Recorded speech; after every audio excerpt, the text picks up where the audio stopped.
Hello दोस्तों, नमस्कार। कैसे हैं आप लोग? उम्मीद करता हूँ स्वस्थ होंगे, मस्त होंगे। आज हम लोग एक नई कक्षा लेकर के आए हैं और आज हम जानेंगे अपने इस नए वीडियो में, इस नई कक्षा में ब्रह्मांड की उत्पत्ति के बारे में। मित्रों, ब्रह्मांड की जो उत्पत्ति है वो आज से लगभग 15 बिलियन वर्ष पूर्व हुई थी। और कैसे हुई थी इसके बारे में जानेंगे।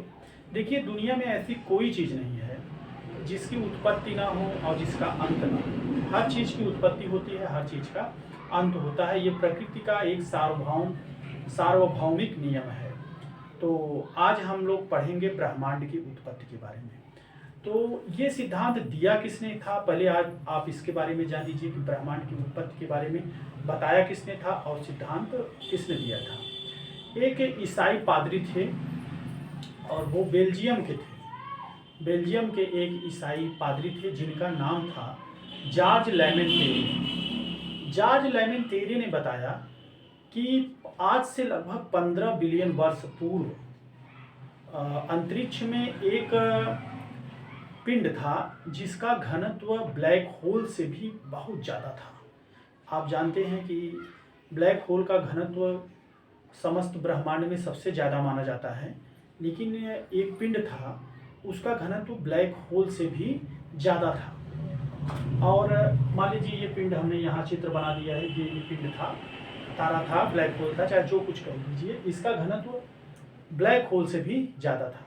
इस पिंड में अब देखिए थोड़ा सा अनिश्चितता वाली बात उत्पन्न हो रही है। इस पिंड में पता नहीं किस अज्ञात शक्ति के कारण विस्फोट हो गया। जैसे कोई लड्डू हो, टूट जाए, कई टुकड़ों में टूट जाए, तो पता नहीं किस अज्ञात शक्ति के कारण इस पिंड में विस्फोट हो गया।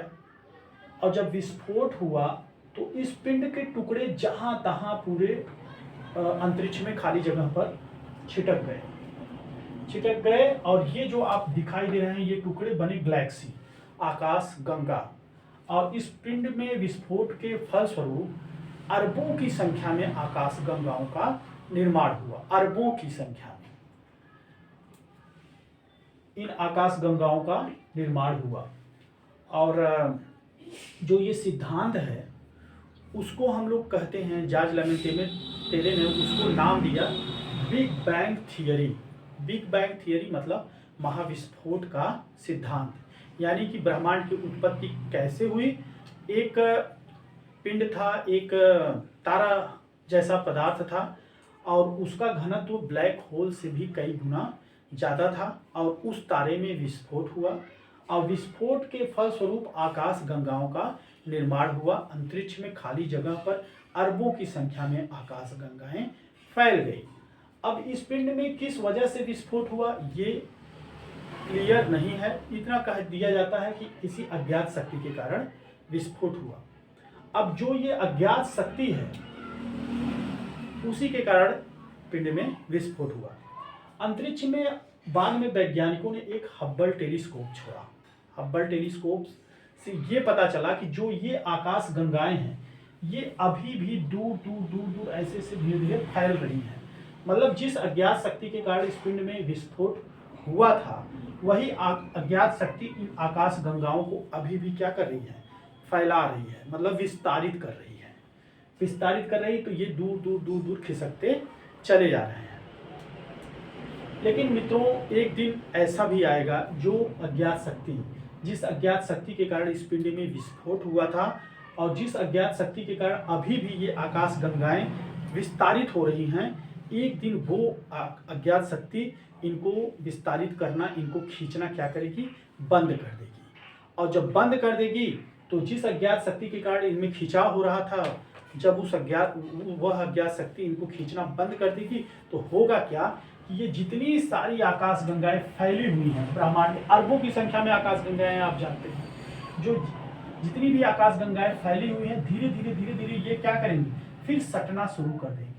सटना शुरू कर देंगी और सटते सटते सटते सटते फिर एक पिंड के रूप में क्या होंगी, समाहित हो जाएंगी, घनीभूत हो जाएंगी। और इसी सिचुएशन को हम लोग कहेंगे सुपर क्रंच। मतलब जब सुपर क्रंच होगा तो हम लोगों का भी अस्तित्व क्या होगा, समाप्त हो जाएगा। एक तरह से महाप्रलय की स्थिति हो जाएगी। यानी जो कुछ भी दिखाई दे रहा है, जितने तारे, सूर्य, चंद्रमा, पृथ्वी, ग्रह, नक्षत्र, जो कुछ भी दिखाई दे रहे हैं, सब सट करके आपस में क्या होंगे, एक पिंड का रूप धारण कर लेंगे और ये पिंड के अस्तित्व के रूप में हो जाएंगे और सारी जीवन, सारे दृश्य क्या होंगे, खत्म हो जाएंगे। उसी स्थिति को हम लोग कहते हैं सुपर क्रंच। तो जैसे ये ब्रह्मांड की उत्पत्ति का सिद्धांत हो गया बिग बैंग। बिग बैंग आप हिंदी भी से पढ़ते हैं तो कहते हैं एक शब्द होता है विलोम होता है, शब्द का उल्टा ही विलोम होता है। तो बिग बैंग का उल्टा एक तरह से विपरीत क्या हो जाएगा, सुपर क्रंच। Super crunch. और इस सुपर क्रंच के कारण समस्त सृष्टि का क्या होगा, विनाश हो जाएगा। और ये स्थिति होगी, कभी न कभी होगी, क्योंकि जिस चीज की उत्पत्ति हुई है उस चीज का विनाश तय है। खैर ये अरबों खरबों साल बाद होगा, इसके बारे में सोचने की, डरने की कोई ज़रूरत नहीं है। लेकिन ये है कि जिस तरह से सृष्टि का निर्माण हुआ है, ब्रह्मांड का निर्माण हुआ है, तो एक न एक दिन आएगा कि वो ब्रह्मांड की समाप्ति भी हो जाएगी। मित्रों ये तो था ब्रह्मांड की उत्पत्ति का सिद्धांत। और इस ब्रह्मांड में आप जानते हैं अरबों की संख्या में गैलेक्सी है, और इस गैलेक्सी में अरबों की संख्या में तारे हैं। और हमारी भी एक गैलेक्सी है और जिसका नाम हमने बताया था मंदाकिनी। और इस मंदाकिनी का ही चक्कर लगा, मान लीजिए ये मंदाकिनी है, इस मंदाकिनी का ही चक्कर लगा रहा है सूर्य। और सूर्य के चारों तरफ कक्षा में चक्कर लगा रहे हैं क्या, ग्रह चक्कर लगा रहे हैं, ग्रहों का चक्कर उपग्रह लगा रहा है। तो कोई खाली बैठा नहीं है, कोई न कोई पिंड किसी को गुरु मानकर, किसी को अपना इष्ट मान करके उसका चक्कर लगा रहा है। तो यहाँ तो हमने पढ़ा ब्रह्मांड की उत्पत्ति का सिद्धांत। अब आइए हम पढ़ते हैं अपने सौर मंडल की उत्पत्ति का सिद्धांत। क्योंकि सूर्य क्या है, सूर्य के जो चक्कर लगा रहे हैं ग्रह उपग्रह, वो सूर्य के परिवार हैं और सूर्य उस परिवार का मुखिया है। और इसको हम कहते हैं सौर मंडल। तो हमने ब्रह्मांड की उत्पत्ति का सिद्धांत जान लिया। आइए अब हम लोग जानते हैं सौर मंडल की उत्पत्ति का सिद्धांत। मित्रों जो सौर मंडल की उत्पत्ति का सिद्धांत है, ब्रह्मांड की उत्पत्ति के सिद्धांत के बारे में बेल्जियम के पादरी जॉर्ज लेमेंतेरे ने सिद्धांत दिया, अपनी मान्यता रखी और उसको भूगोलवेत्ताओं ने, जो खगोलविद थे, उन्होंने उसको स्वीकार कर लिया। लेकिन सौर मंडल की उत्पत्ति के सिद्धांत के संदर्भ में ऐसा नहीं है। अचानक यकायक एक बार में ही सौर मंडल की उत्पत्ति का सिद्धांत नहीं आ गया। इसको आने में क्रमशः कई साल लगे और धीरे धीरे वैज्ञानिक खगोलवेत्ता इस बारे में एक निष्कर्ष के बारे में पहुंच पाए कि सौर मंडल की उत्पत्ति कैसे हुई। तो आ जाइए फिर अब हम लोग पढ़ेंगे सौर मंडल की उत्पत्ति का सिद्धांत। तो मित्रों सौर मंडल की उत्पत्ति के बारे में विभिन्न खगोलवेत्ताओं ने अलग अलग मत दिए। अब जानिए, अब हम जानने का प्रयास करेंगे कि क्या क्या उन्होंने मत दिए। तो सौर मंडल की उत्पत्ति के सिद्धांत के बारे में मुख्यतः तीन अवधारणाएं हैं, तीन प्रकार के विचार हैं। पहला है मोनो स्टार थियरी, यहाँ पर हम देखेंगे। और दूसरा है डुअल स्टार थियरी और तीसरा है डबल स्टार थियरी। जो ये मोनो स्टार थियरी है, पहले तो आइए मोनो स्टार एक एक करके जानते हैं क्या हुआ, कैसे हुआ। ये मोनो स्टार थियरी मतलब, ये मोनो स्टार, मोनो मतलब होता है एक, तो एक तारे वाला सिद्धांत क्या है इसको पढ़ते हैं, इसको जानते हैं।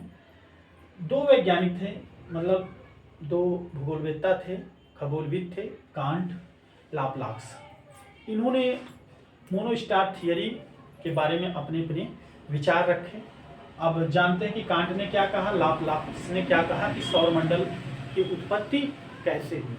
जो ये कांट का सिद्धांत है उसको गैसियस थियरी भी कहते हैं। गैसियस थियरी क्या है, कांट ने बताया कि ये जो सूर्य था, सूर्य जब अपनी युवावस्था में था, इसमें बहुत ज़्यादा मात्रा में ऊर्जा थी और ये बहुत तेजी से घूर्णन कर रहा था।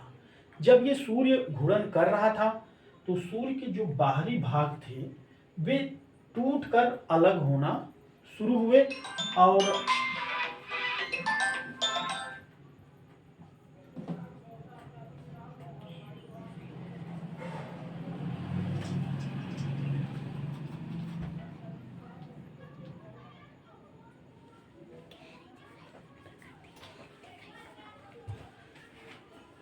क्षमा चाहता हूँ मित्रों, फिर से देखते हैं।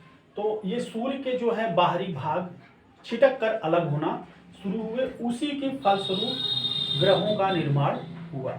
लेकिन देखिए, अब इस गैसियस थियरी में, कांट की थियरी में कमी क्या रह गई कि इन्होंने बताया कि सूर्य का बाहरी, मतलब जब सूर्य युवावस्था में था बहुत तेजी से चक्कर लगा रहा था, तो इसकी जो बाहरी परतें थे वो छिटक कर अलग होने लगे, और छिटक कर अलग होने लगे तो ये क्या बने, ग्रह बने, कुछ छोटे बने कुछ बड़े बने, इस तरह से ग्रहों की उत्पत्ति हुई। लेकिन हुआ क्या, जो ग्रह थे और ये जो सूर्य था, इनकी क्वालिटी, इनके गुण मैच नहीं करते थे। जैसे पिता से कोई पुत्र पैदा हो या माता से कोई पुत्र पैदा हो, तो माता पिता के गुण जो है पुत्र में या बच्चों में आते हैं।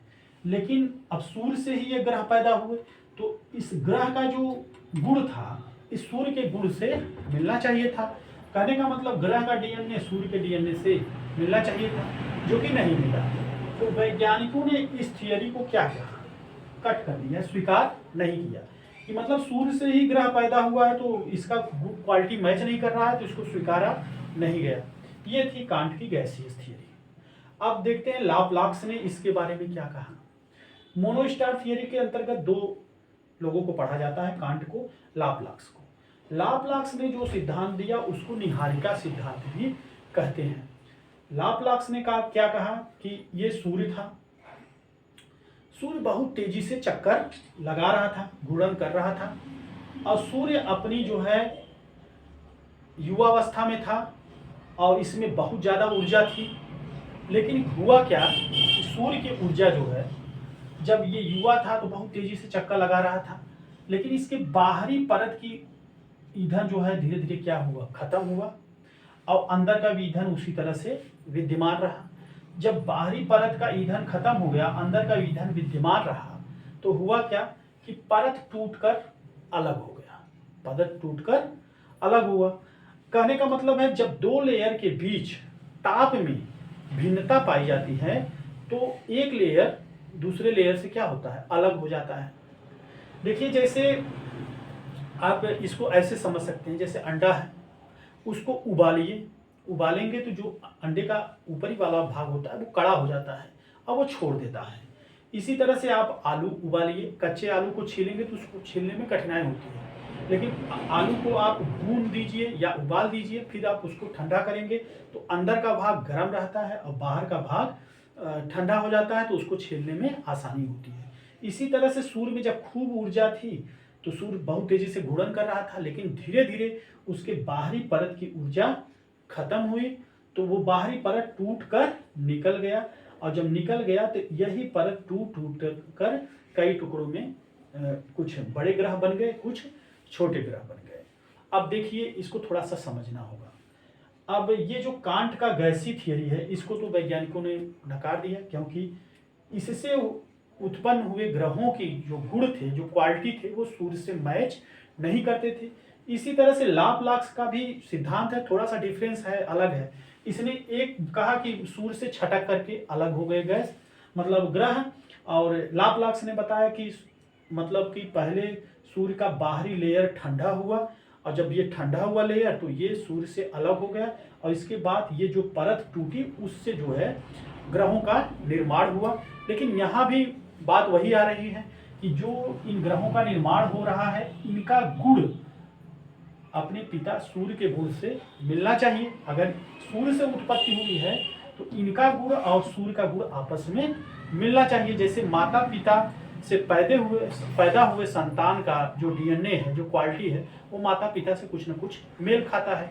लेकिन यहाँ ग्रहों की क्वालिटी और सूर्य की क्वालिटी जरा सा भी मेल नहीं खा रही थी, तो इस सिद्धांत को भी भूगोल वेत्ताओं द्वारा, वैज्ञानिकों द्वारा नकार दिया गया।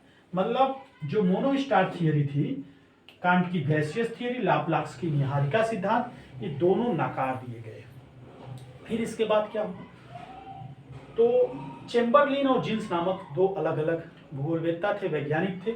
ये अपना नया सिद्धांत लेकर के आए, और इन दोनों के सिद्धांत को कहा जाता है डुअल स्टार थियरी। इनमें थोड़ी सी विभिन्नता है, तो अलग अलग हम लोग इनका अध्ययन करते हैं। पहले चेम्बरलिन के बारे में पढ़ने का प्रयास करते हैं कि चेम्बरलिन ने क्या बताया, सौर मंडल की उत्पत्ति के बारे में चेम्बरलिन ने क्या बताया।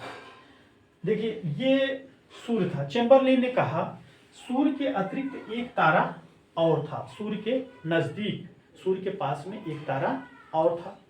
उन्होंने कहा कि वो तारा मतलब गुरुत्वाकर्षण के कारण सूर्य को खींचने लगा, और सूर्य को खींचा तो सूर्य से छटक करके कुछ कुछ मतलब टुकड़े बाहर आ गए, और ये इन टुकड़ों जो बाहर आए टुकड़े उन्हीं से ग्रह बना। लेकिन फिर वही बात आई, जब ये टुकड़े जो बाहर आए तो इनकी क्वालिटी सूर्य की क्वालिटी से क्या होना चाहिए, मैच होना चाहिए, लेकिन सूर्य के गुण से इनका गुण नहीं मिलता था। और एक समस्या यहाँ पर और भी आ गई। वो समस्या क्या आई कि जैसे जब सूर्य के अतिरिक्त एक तारा और था तो ये तारा गया कहाँ, वर्तमान समय में ये तारा गया कहाँ, तो दो कमी निकल गई। तो एक तो क्वालिटी नहीं मैच करता था, ग्रहों की क्वालिटी सूर्य से नहीं मैच करती थी, और दूसरा कि ये तारा गया कहाँ। इस कारण से चेम्बरलेन का डुअल स्टार थियरी भी फेल हो गया। अब मित्रों पढ़ते हैं हम जीन्स के बारे में। जीन्स ने क्या कहा, सौर मंडल की उत्पत्ति के बारे में जीन्स ने क्या कहा। इन जीन्स की थियरी को भी डुअल स्टार थियरी के अंतर्गत रखा जाता है। तो जीन्स ने भी बताया कि सूर्य के अतिरिक्त एक स्टार और था, और ये दोनों चक्कर लगा रहे थे, एक दूसरे का चक्कर लगा रहे थे। चक्कर लगाने के परिणाम स्वरूप ये तारा कभी सूर्य के पास आ जाता था और कभी सूर्य से दूर चला जाता था। जब तारा सूर्य के ज्यादा पास आ जाता था तो वो अपने गुरुत्वाकर्षण के कारण सूर्य में क्या करता था, खींच के खूब बड़ा सा मतलब खिंचाव के कारण उभार ला देता था, बड़ा सा उभार। और जब दूर जाता था तो दूर से जब खींचता था तो कम उभार आता था। तो ये उभार आ गया, और उभार के फलस्वरूप ये धीरे धीरे अलग हो गए, और इस तरह से ग्रहों का निर्माण हुआ। तो जीन्स ने इस तरह से ग्रहों का निर्माण दिखाया, लेकिन फिर वही बात, ये जो ग्रह बने इनकी क्वालिटी, इनका गुण सूर्य से मिलना चाहिए, लेकिन वो गुण सूर्य से मिलता नहीं था। और इसके अलावा दूसरा प्रश्न ये उठा कि ये दूसरा तारा गया कहाँ। सूर्य के सबसे नजदीक का तारा है प्रॉक्सिमा सेंचुरी। प्रॉक्सिमा सेंचुरी पर जाने में अगर प्रकाश की स्पीड से जाएंगे तो 4 लाख वर्ष लग जाता है। तो जब मतलब और उतनी दूर से 4 साल लग जाते हैं, 4 साल लग जाते हैं, और उतनी दूर से गुरुत्वाकर्षण काम नहीं करेगा। तो ये तारा गया कहाँ, एक तो ये प्रश्न उठा, और दूसरा प्रश्न ये उठा कि जो ये मतलब ग्रह हैं उनका गुण सूर्य के गुण से मिलता नहीं था। तो इस तरह से जीन्स का भी सिद्धांत फेल हो गया, ये जीन्स भी गए। अब हम लोग पढ़ते हैं डबल स्टार थियरी, जिसको दिया था लिलिटन ने दिया था। तो लिलिटन ने क्या बताया, सौर मंडल की उत्पत्ति के बारे में लिलिटन ने क्या बताया, थोड़ा इसको ध्यान से देखिएगा, क्योंकि लिलिटन का सिद्धांत पास हो गया था, ये चारों फेल हो गए और लिलिटन की थियरी स्वीकार कर ली गई। तो देखिए लिलिटन क्या बताते हैं। लिलिटन ने बताया सूर्य था, सूर्य के अलावा 2 तारे थे, मतलब कुल मिलाकर 3 हो गए। सूर्य था, सूर्य के अलावा 2 तारे थे। एक तारा बूढ़ा हो चला था, एक तारा, तारों की उत्पत्ति के बारे में आपने देखा था किस तरह से निहारिका बनता है, फिर कैसे कैसे घनीभूत होती हैं, तो ये सब हम बता दिए हैं। तो देखिए तारा बूढ़ा होता है तो तारे में क्या होता है, विस्फोट होता है। अगर वो तारा चंद्रशेखर सीमा से ज्यादा है तो उसमें क्या होगा, विस्फोट होगा। मतलब सूर्य के द्रव्यमान से उसका द्रव्यमान 1.44 गुना ज्यादा है तो उसमें क्या होगा, विस्फोट होगा। जब इस तारे में विस्फोट हुआ तो इसी तारे के विस्फोट के फलस्वरूप ये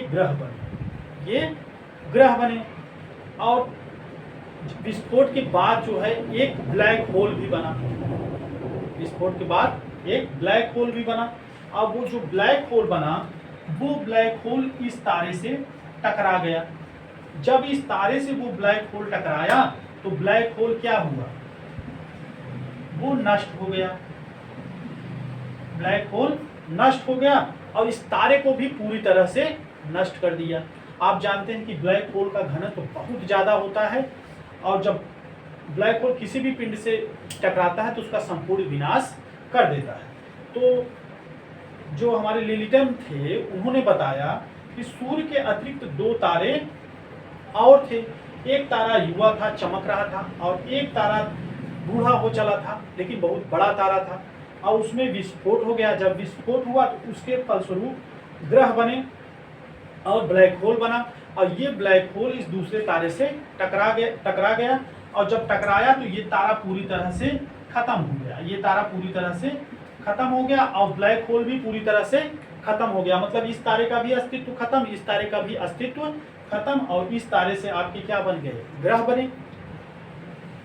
देखिए कितना मस्त इसने बताया, इसने समझाया और इसको स्वीकार कर लिया गया। अब देखिए क्या हुआ। जैसे एक प्रश्न आप लोग उठा सकते हैं कि जो ब्लैक होल बना, तो ब्लैक होल से ये तारा टकराया, ये तारे कैसे बच गए? बच ऐसे गए, हो सकता है जब ब्लैक होल बना इस तरह से ब्लैक होल ने गति किया हो और इस तारे से टकरा गया हो, और ये जब इस तारे से ये ग्रह बने हों, ये इधर से गति किए हों, कुछ इधर से गति किए हों, और ब्लैक होल से टकराने से बच गए हों। पूरी तरह से संभव है। तो कुछ तारे इधर से गति किए, कुछ तारे इधर से गति किए। तो देखिए जो जब ये तारे घूम करके ये ग्रह जब घूम करके इधर से आए, तो उन्होंने देखा कि पूरा टकराया हुआ है। जब कोई दो पिंड टकराएगा तो भयंकर तबाही मचती है, पूरा धुआं, पूरे धूल के कण, पत्थर के टुकड़े आपस में इधर उधर छितरे बिखरे दिखाई दे रहे थे।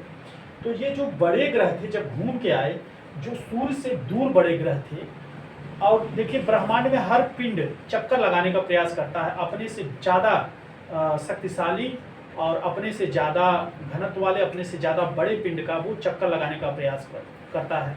तो जब इन दोनों की टक्कर के फलस्वरूप जो छोटे छोटे टुकड़े जो नेतृत्व विहीन हो चुके थे, अब उनके पास विकल्प नहीं रह गया था कि वो किसका चक्कर लगाएं। तो जब बड़े ग्रह घूम कर इधर से आए तो उन्होंने देखा इधर भयंकर तबाही मची हुई है। तो उन्होंने क्या किया कि जो ये छोटे छोटे पत्थर के टुकड़े थे, धूल के कण थे, उनको पास बुला लिया, आओ मेरा चक्कर लगाओ, मेरा चक्कर लगाओ। तो आप देखते हैं कि जो शनि ग्रह है उसके चारों तरफ छल्ला दिखाई पड़ता है, और जब वैज्ञानिकों ने उसको ध्यान से देखा तो वो छल्ला नहीं था, उसमें छोटे छोटे धूल के कण थे, पत्थर के टुकड़े थे, वही सब उसको 7 छल्लों के रूप में चक्कर लगा रहे थे। और इसी तरह से आपका वरुण है, वरुण ग्रह भी उसके भी चारों तरफ क्या हैं? छल्ले हैं। जैसे ये शनि ग्रह के चारों तरफ छल्ले हैं 7। इसी तरह से वरुण भी है, वरुण के चारों तरफ भी क्या है? छल्ले हैं। तो अंततः इस डबल स्टार थियरी को स्वीकार कर लिया गया। तो मित्रों ये रहा आज की हमारी कक्षा, ब्रह्मांड की उत्पत्ति का सिद्धांत। उम्मीद है आपको अच्छा लगा होगा, आपको पसंद आया होगा। शीघ्र ही आपके लिए फिर से नई कक्षा अब हम अनवरत रूप से जल्दी क्लास देने का प्रयास करेंगे। तब तक के लिए आप जो है स्वस्थ रहें, मस्त रहें। Good bye.